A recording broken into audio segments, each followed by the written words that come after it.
The Buried Giant, Chapter 15, Part 1. Some of you will have fine monuments by which the living may remember the evil done to you. Some of you will only have crude wooden crosses or painted rocks, while yet others of you must remain hidden in the shadows of history.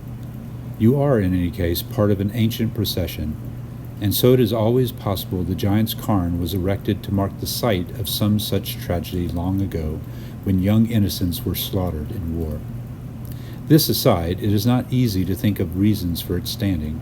One can see why on lower ground our ancestors might have wished to commemorate a victory or a king, but why stack heavy stones to above a man's height in so high and remote a place as this?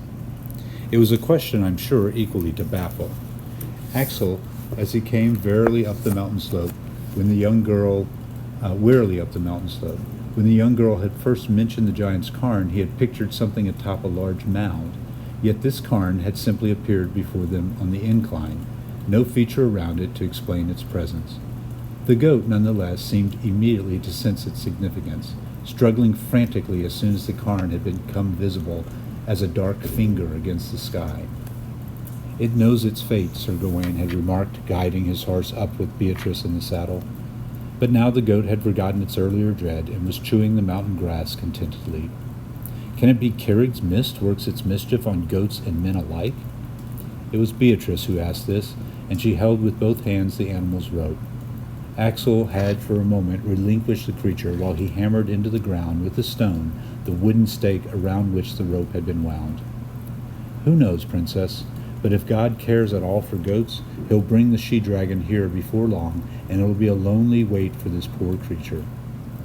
If the goat dies first, Axel, do you suppose she'll still sup on meat not living and fresh? Who knows how a she-dragon likes her meat, but there's grass here to keep this goat a while, even if it's of a mean sort. Look here, Axel, I thought this knight would help us, weary as we both are, but he's forgotten in his usual manners. Indeed, Sir Gawain had become oddly reticent since their arrival at the cairn. This is the place you seek, he had said in an almost sulky voice, before wandering off, and now he stood with his back to them, staring at the clouds. Sir Gawain, Axel called out, pausing from his work, will you not assist holding this goat? My poor wife grows tired from it.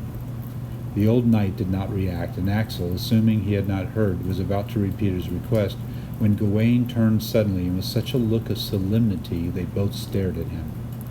I see them below, the old knight said, and nothing now to turn them. Who is it you see, sir? Axel said. Then, when the knight remained silent, are they soldiers? We watched earlier some long column on the horizon, but thought they moved away from us.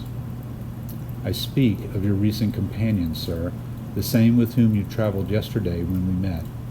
They emerged from the woods below, and who'll stop them now?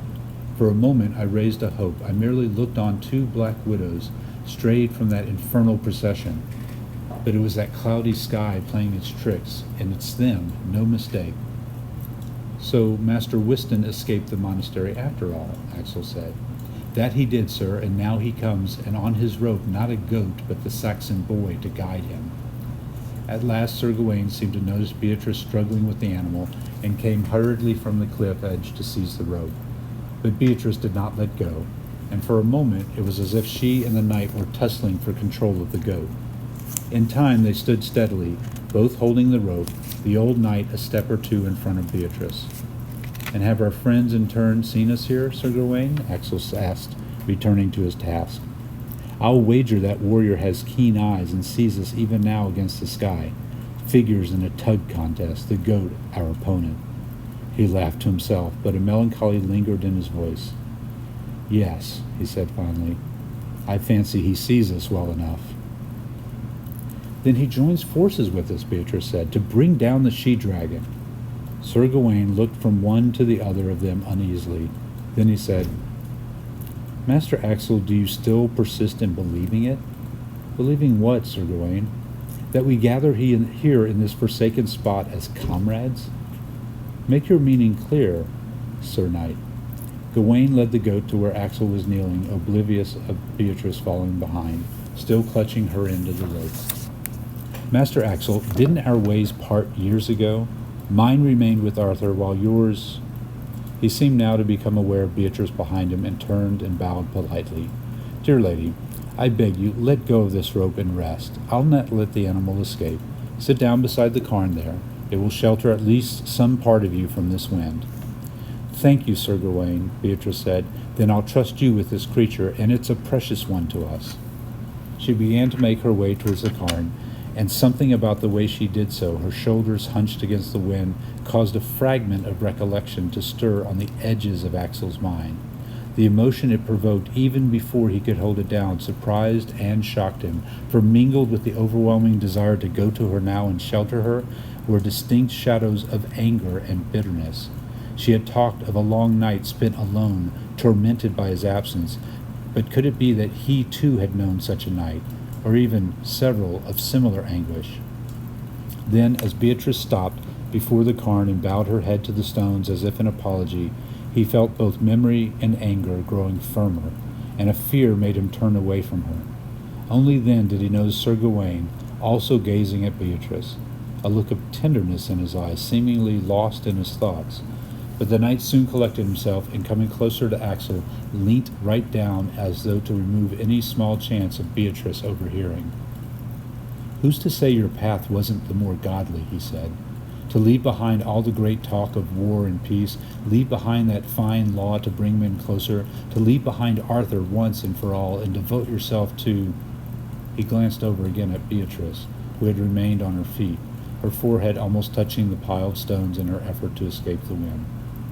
"To a good wife, sir. I've watched how she goes beside you as a kind shadow. Should I have done the same? Yet God guided us down separate paths. I have a duty. And do I fear him now? Never, sir, never. I accuse you of nothing. The great law you brokered, torn down in blood, yet it held well for a time. Torn down in blood. Who blames us for it now? Do I fear youth? Is it youth alone that can defeat an opponent? Let him come. Let him come. Remember it, sir. I saw you that very day, and you talked of cries in your ears of children and babes. I heard the same, sir. Yet were they not like the cries from the surgeon's tent when a man's life is spared, even after the cure brings agonies? Yet I admit it. There are days that I long for a kind shadow to follow me. Even now I turn and hope to see one. Doesn't every animal, every bird in the sky crave a tender companion? There are one or two I'd willingly have given my years. Why should I fear them now? I fought fanged sea raiders with reindeer snouts, and they have no mass. Here, sir, tie your goat now. How much deeper will you drive that stake? Is it a goat you tether, or a lion? Handing Axel the rope, Gawain went striding off, not stopping till he stood where the land's edge appeared to meet the sky. Axel, one knee pressed on the grass, tied the rope tightly around the notch in the wood, then looked once more over to his wife. She was standing at the cairn, much as before, and though something in her posture again tugged at him, he was relieved to find in himself no trace of the earlier bitterness. Instead, he felt almost overcome by an urge to defend her, not just from the harsh wind, but from something else large and dark, even then gathering around them. He rose and hurried to her. "The goat's well secured, Princess," he said. "Just as soon as you're ready, let's be off and down this slope. Haven't we completed the errand promised to those children and to ourselves?" "Oh, Axel, I don't want to go back to those woods." "What are you saying, Princess?" "Axel, you never went to the pond's edge. You were so busy talking to this knight. You never looked into that chilly water." "These winds have tired you, Princess." "I saw their faces, staring up as if resting in their beds." "Who, Princess?" "The babes, and only a short way beneath the water's surface. I thought first they were smiling and some waving, but when I went nearer, I just saw how they lay, unmoving." "Just another dream came to you while you rested against this tree. I remember seeing you asleep there and took comfort from it at the time, even as I talked with the old knight." "I truly saw them, Axel, among the green weed. Let's not go back to that wood, for I'm sure some evil lingers there." Sir Gawain, gazing down at the view, had raised his arm in the air, and now, without turning, shouted to the wind, "They'll soon be upon us. They come up the slope eagerly."